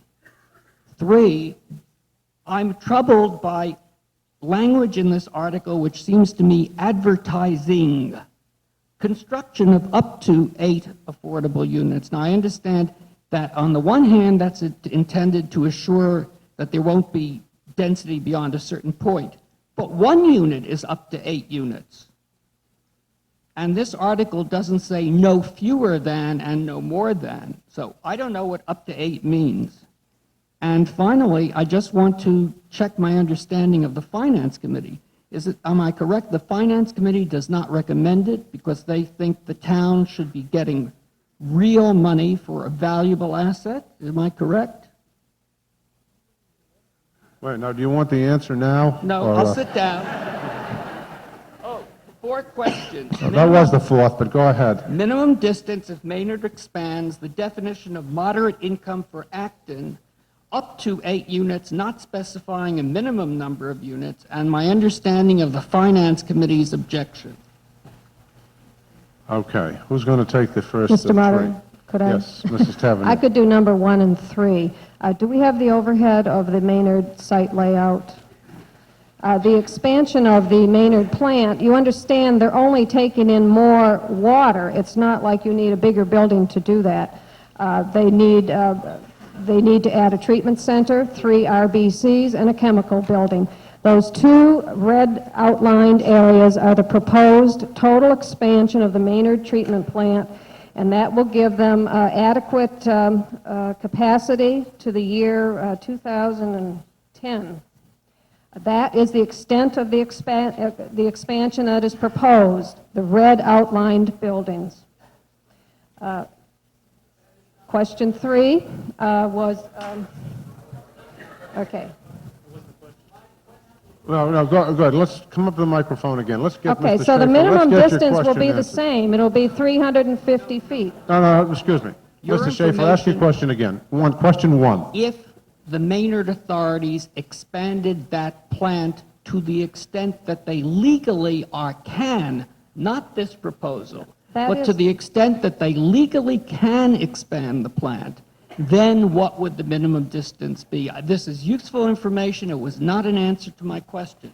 Let me Mrs. clarify Taverner. the answer then. This is their proposed expansion that will be constructed by 1996, and this is the full extent of the legal limits of their permit.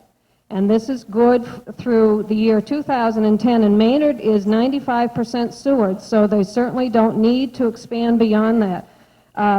Discussion about Acton tying in, frankly, is purely speculative, and a lot of this debate has very seriously damaged those negotiations. So the answer to the question is 350 feet is the distance between the closest house and the plant, and that remains with their full expansion. Question number 3 was the language of advertising up to 8 units. This 20-acre site is designated as both a minor affordable district and a major affordable district. For a minor affordable housing district, you can increase the density by 25%. So if you have 4 acres, you're allowed 4 houses by right, but if you make a percentage of them affordable, you can build 5 houses on those 4 acres. If the planning board so chooses, it can go up to as high as 5 units per acre in a major affordable housing district. But we are proposing that it be 8 houses, but the reason we say up to 8 is that by right, we would be allowed 5 houses. It takes a planning board decision to make 8 houses. And those are, the moderate income question, I'd rather have Peter answer. The figure I used of 41,000 as a definition of a moderate income household is based on the state's local initiatives program, which is the affordable housing program that the state counts units under.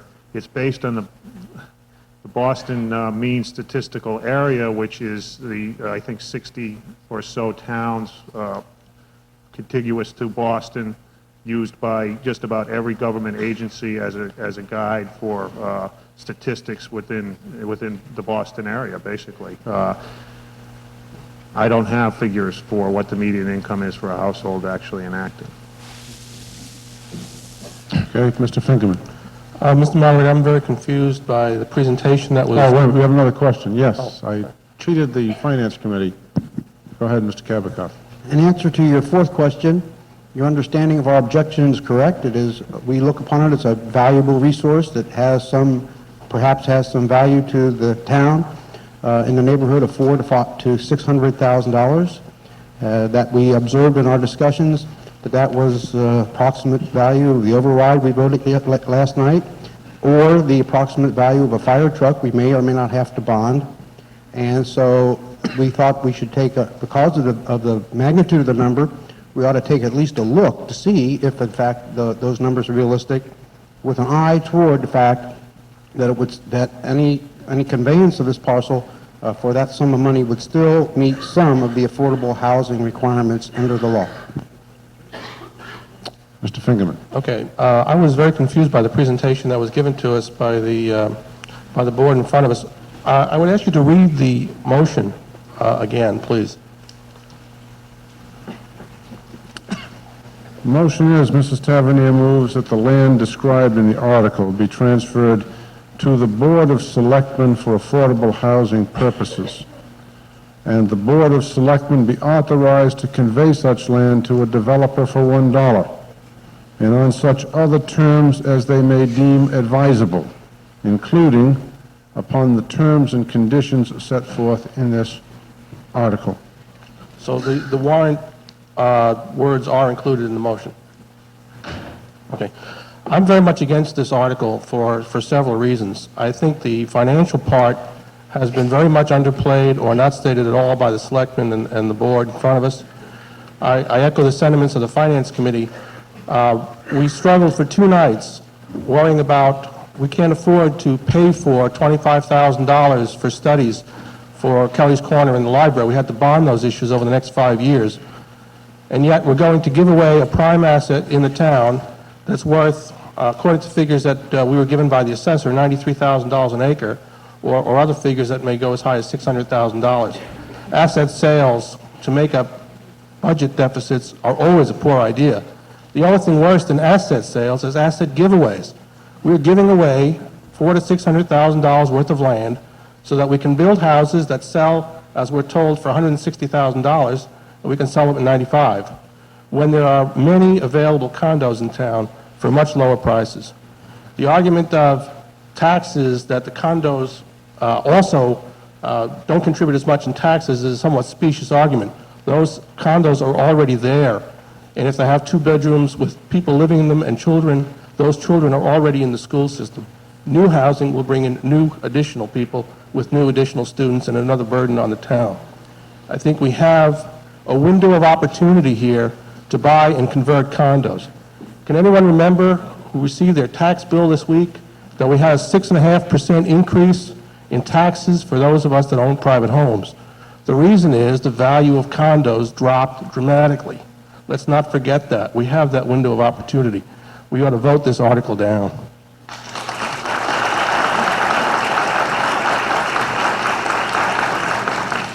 Gentleman at the pro microphone on the side. My name is Danny Maher, and I live at Iris Court with my wife and 3 children. My wife and I would hope to acquire one of these affordable homes if this all goes forward, because we need a house. The rent that we pay, including the utilities that we pay, is more money than what the mortgage payment would be on this house.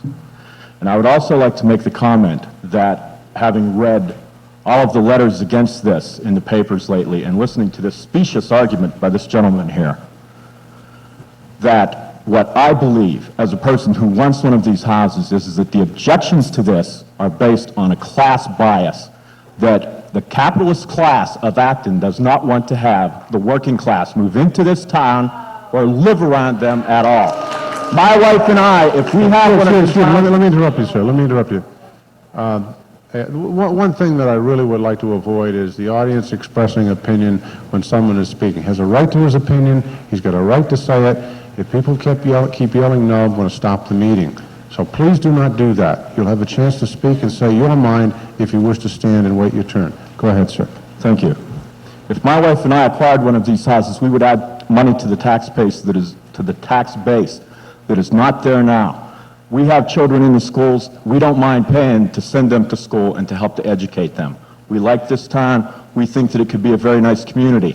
But if it becomes an exclusionary community, then it will have to face up to the social problems that come from exclusion, from excluding a whole class of people based on how much money they make. And I very much support this warrant, that it should go forward and these houses should be built. And I would like to see this town stand up and do the human thing instead of the bank book thing. Thank you very much. I will recognize the gentleman at the back microphone. I'm Julian Horn. I live on Maylet Drive. It's my first time speaking at town meeting. It's going to be tough to follow that one.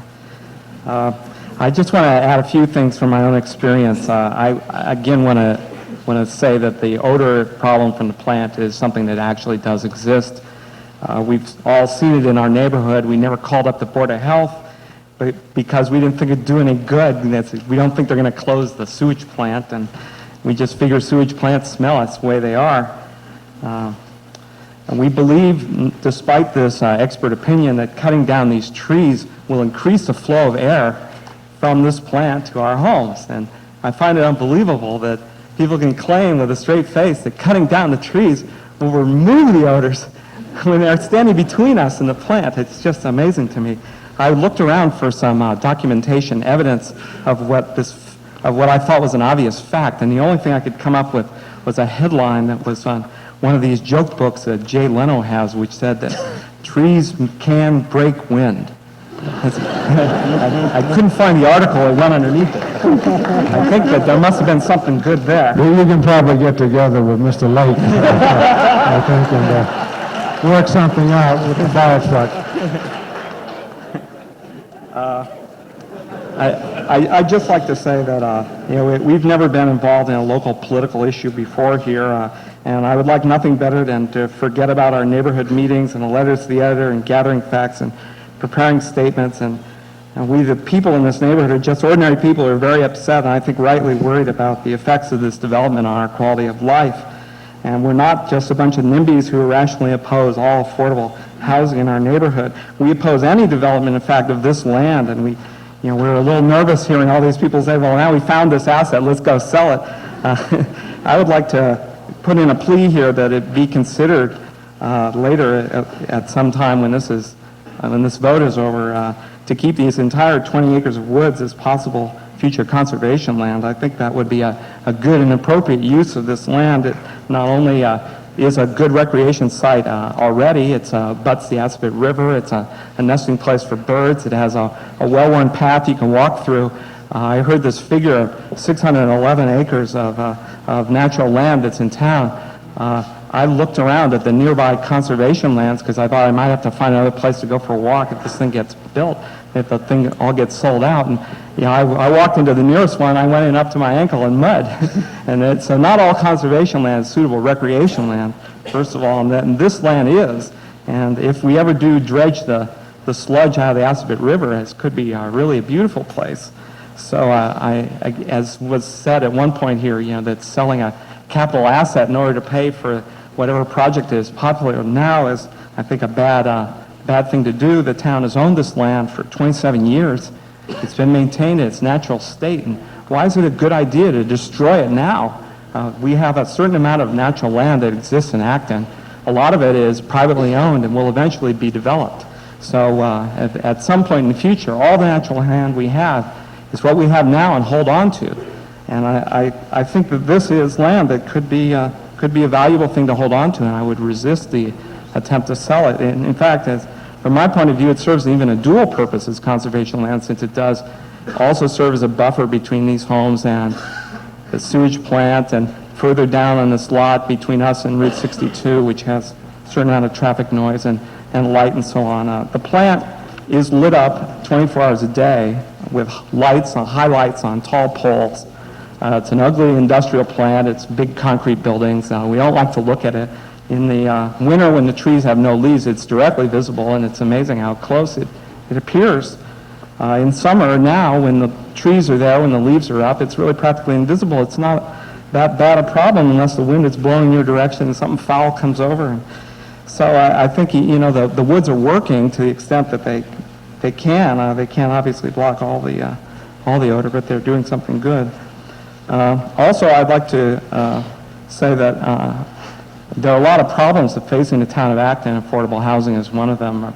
Dwindling open space is another, and excessive development is another. In fact, last night when we heard talk about how the population of this town might double because of all this building that's going on these privately owned lots that cannot be opposed by law by any means, here this is some land that we own ourselves, and we don't have to develop it.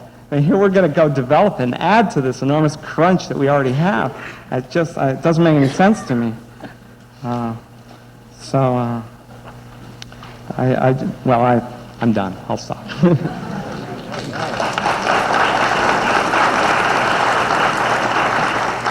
I'll take the lady at the back microphone. Thanks. I'm Selma Garber from Wilson Lane, and I'd like to speak for the Human Rights Council. The Acton-Boxborough Human Rights Council has concerns about the implications of some of the reasoning behind the opposition to the development of affordable housing on Adams Street. The Human Rights Council believes that equitable treatment for all must be the premise of decision-making in our community. We believe that every person should have an equal right in society and deserves to be treated with dignity and respect. Excuse me, you're rising to a point of order, sir. Go right ahead. I believe she is directing a remark to the merits of public housing, affordable housing. I thought that's what we were not going to do. Well, I think you're generally right, but let's give the lady a little bit of leeway. I mean, we cut the time down to 5 minutes per person. I really don't want to discuss the merits of affordable housing, but maybe the remark will shift a bit. Let us, Mrs. Garber. This is really a sort of a human issue. That's why we want to express our point of view on it. We do not believe that a financial means test should be used to justify admission to our schools. Many of our children bring much more of value to their classrooms in terms of special skills, talents, diversity, and their potential than the monetary value which their parents are able to pay into the town's bank account in real estate taxes. There is clearly a need for Acton to open its doors to becoming a more balanced community. Exclusivity based on the price of housing is as much a basis for discrimination as many of the other discrimination labels which have been used in the past. It is simply more subtle and less overt. We encourage the Acton Community Housing Corporation to promote greater access to our community for all. We applaud the commitment to more affordable housing and trust that the outcome and resolution of this current article be decided truly in the long-term interests of the future of our community based on the commitment to affordable housing. We ask that this should be the basis of your vote rather than whether or not each homeowner in the community pays his or her share of the cost of educating our children. Thank you. All right. Now I think we really have to get serious about talking about affordable housing or not. I really would ask you not to do that. I really would ask you to limit yourself to what we're discussing here tonight, which is the conveying of this piece of land. If you do stray, I'm going to cut you off. Gentleman at the front. Yeah, Carl Johnson, Mailer Drive. I had one question. I noticed on the ACHC proposal they had about 1.5 acres of common land. How is that going to be taken care of? Who's going to pay to take care of that? Mr. Graham. The land will be cared for as any common land is. The maintenance costs are minimal. If there are any costs associated with it, it'll be an expense shared by the homeowners that live there. So that's like a hidden cost to them then? I don't know that there's a cost to it at all. Well, you have to maintain the land, mow the grass. I mean, We wouldn't cut the trees so there wouldn't be grass. yeah, but in the center section with the street there would be. Anyways, that was my question. So it's kind of like an association fee, but not quite. I've walked the land as a citizen of Acton. I wanted to make sure my position was correct. Monday before the meeting, foolish me, I thought we were going to get to this article on Monday. I walked the land and the odor is there. The plant is visible. At night when you drive by, the lights are very bright in the winter. Also, my tax bill went up $200. It'll go up more. A house is a very expensive thing to maintain. Take it from me. I've had to put in a new septic pump, and I've had to have a new water heater. I feel that according to the master plan, 1 point was affordable housing, 3 points were environment, traffic, and recreation. We're satisfying 1, and we're ruining 3 points. Thank you. The front microphone. Good evening, Mr. Moderator. I'm Pam Collins from the Acton Stowe League of Women Voters. Can you hear me? Oh, there we go. A little closer is helpful. Okay. I'm from the Acton Stowe League of Women Voters. The League of Women Voters voted at their last board meeting to unanimously support this article. The League of Women Voters has a long history of supporting equal access to housing and promoting diversity in the population. Our positions are based upon study at the local, state, and national level. After meeting with the Acton Community Housing Corporation, we felt the Adams Street site was well suited for the affordable housing project. A positive vote will allow the Board of Selectmen to put the project out to bid. If the Acton Community Housing Corporation is the successful bidder, the homes will be constructed by Deck House. If another developer is the successful bidder, they will still be required to construct no more than 8 homes, and they must meet the affordability standards set out by the Board of Selectmen. The rules for buying a unit will give preference to people already involved in town who are priced out of the market. The land chosen is part of an affordable housing overlay district, which the voters approved as part of the master plan in 1990. There's another reason to approve donating the land for affordable housing. The state considers the town's efforts to develop affordable housing when reviewing appeals by developers seeking comprehensive permits. If the master plan's goal for increasing affordable housing remains a paper goal only, Acton may find developers in the state telling us where and what to do about it. Acton needs affordable housing units not just to meet the minimum requirements of the Anti-Snob Zoning Act, but to provide opportunities for moderate-income families who live and work in Acton to own homes here. Let's work towards the common good. The League asks you to vote yes on Article 34. Thank you.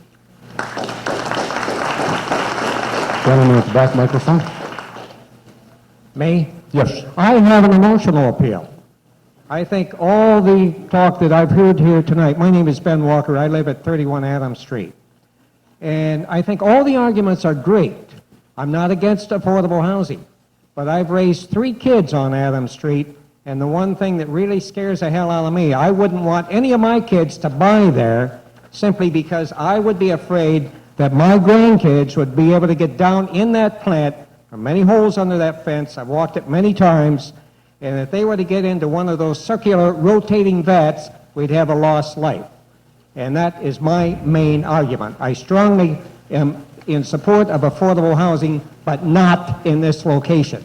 And therefore, I strongly urge you to vote no on this issue. Thank you. Gentleman at the front microphone on the side. Mr. Moderator, would further comments on the affordability of condominiums as proposed as an alternative to this be germane in order at this time? How long will it take you to do this? Only a few minutes. Well, I really doubt it. I mean, we're really talking about this piece of property, yes and no. And I don't really want to get into a discussion of condominiums at this time. I yield to your discretion and ask you to select another pro speaker. Thank you very much. Mr. Moderator? Yes, Mr. One of Graham. the issues that's being discussed is the affordability issue, and it seems to me that if it was raised either pro or con, that further comment is appropriate. Right. I don't think so, and I'm the moderator. I'll recognize the gentleman at the... well, wait a minute. You really didn't get a chance to say anything, so we're still on the pro side, aren't we? He was there. I'll recognize this gentleman. Yes, Mr. Moderator. My name is Trey Schubert. I live at 11 Mohawk Drive. I'm also a member of the Planning Board. This issue is very emotional, and I do have a couple of comments specific to the site. The first thing I wanted to do before we go any further is win, lose, or draw. We have citizens sitting before us, all residents of Acton, who have given of themselves, their time, trying to work in the best interests of Acton, and I wanted to publicly thank you for your efforts, and I hope you will continue.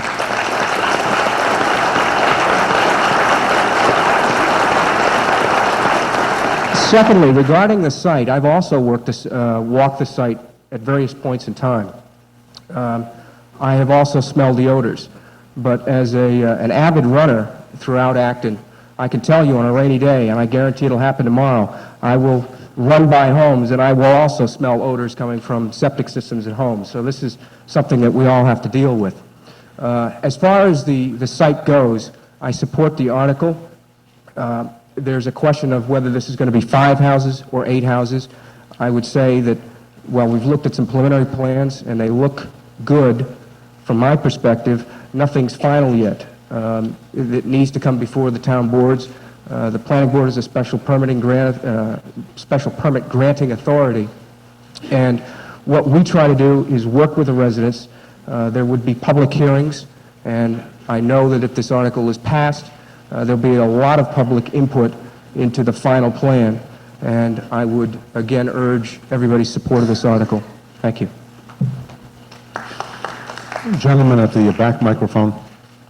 Yes, sir. I'm Yi Lin from Mallet Drive. I have lived in the neighborhood for more than 2 years, and I have smelled the offensive odor. I believe building houses and cutting down trees will only make the problem even worse. I sincerely believe from the bottom of my heart that to buy a house is just next to a sewage plant is, however low the price is not in the best interest of the buyers. if I'm a buyer, I would not want to buy, really, I would not want to buy a house just next to a switch plant. I don't want my children to smell the odor every day. And besides, I would not have any pride to own such a house because I would be very embarrassed. Every time I have a friend who visit here, they would say, oh, such a smelly house. Therefore, I urge you to vote no on this article. Thank you. Recognize the gentleman at the back microphone. William Porter, Mr. Moderator, 11 Captain Brown. I have a question. If these homes are sold to individuals, can these individuals in turn resell the home? If the home is then sold for market value, which seems to be $160,000, is this still affordable housing? Mr. Graham. The deeds would be, there would be restrictions imposed on each of the homes so that the homes could not be sold above affordable housing prices at the time that the home is to be sold. If at the time of the sale there was no buyer at affordable housing price levels and there were an excess, if there were an excess on the sale of the home, that money would be returned to the town to be used for affordable housing purposes. So there is a way to control that, into the future. Thank you. Gentleman at the front. Thank you, Mr. Moderator. Ray Betliff, 2 Powderhorn Lane. I'd like to point out that this is the second session of town meeting in which the term erection has been used. I hope we're not getting into an X-rated town meeting. Okay, bad joke. Went over better the first time, Ray. I think the second. Okay. Not too many years ago in town meeting, we were here to discuss the merits of a real estate transaction tax whose proceeds would be used to buy land in town and keep it out of the hands of developers. Now we seem to have done a 180 and we are anxious to do something with the land. There seems to be great merit into keeping it in its natural state. However, the FinCom observation is that we are really turning over a fairly valuable piece of land, and I don't know that that is necessarily the best use.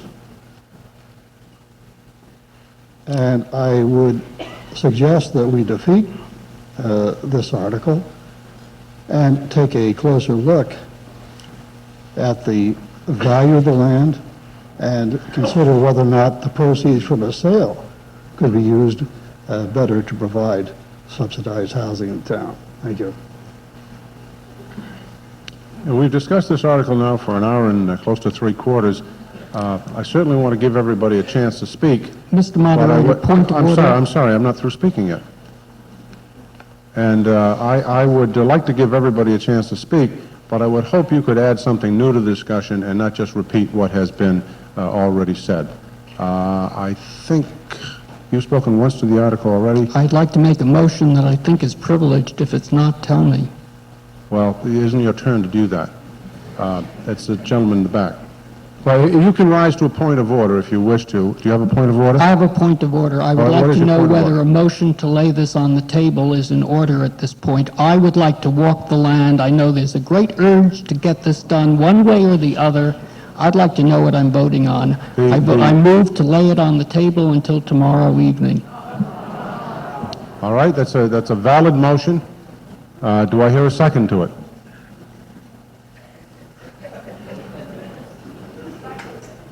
Do I hear a second? You seconded it, okay. It's not a debatable motion, so we'll vote on it. It takes 2/3 to pass. It's a motion to lay the article on the table. In other words, it disposes of it. We stop discussing it now until it comes back off the table. If it doesn't come back off the table, it's dead for this town meeting. Mr. Moderator, I intend to take it off the table Oh, well, that's certainly fine. I just said you could take it off the table at any time, and if it isn't, then the motion is disposed of. All in favor of laying this article on the table, say aye. Opposed, say no. No. I think it lost. Let me see. Let me see. I'll try a con microphone. Mr. Lewis. Yes, thank you, Mr. Moderator. I move the previous question. Do I hear a second? All in favor of cutting off debate, say aye. Aye. Opposed, say no. No. Motion is passed. Debate is cut off. We will now vote on the article. This article just takes a simple majority to pass.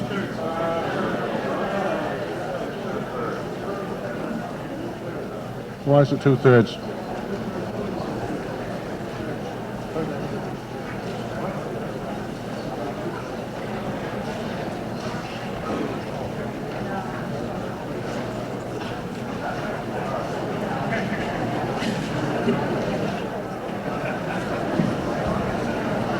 You're right, I'm wrong. It's the disposition of town land, which does take two-thirds. All in favor of the motion as read, say aye. Aye. Opposed, say no. No. We'll have the, let me just ask all in favor to stand.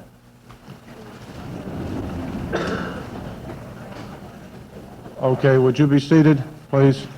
Would all opposed please stand? Okay, state.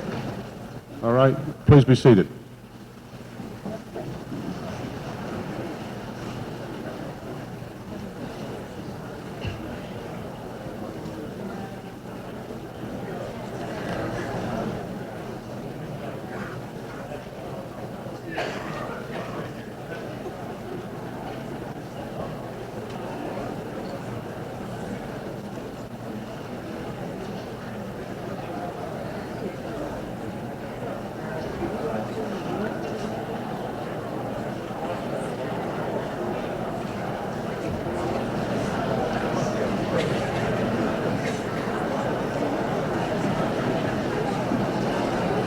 Okay, let me explain to you what we're going to do. It would appear to me, it takes two-thirds to pass, it would appear to me from the count that there are not two-thirds here who could sustain passing this article based on the way people just stood. And I think most people would agree with me. However, because articles like this can cause suits, when people on one side or another think that you didn't do it legally, we really have to count the vote, and or to protect ourselves from one side or the other from challenging this in court. And we really wouldn't have too much of a leg to stand on. So we will count the vote, and I'd ask the tellers to come forward.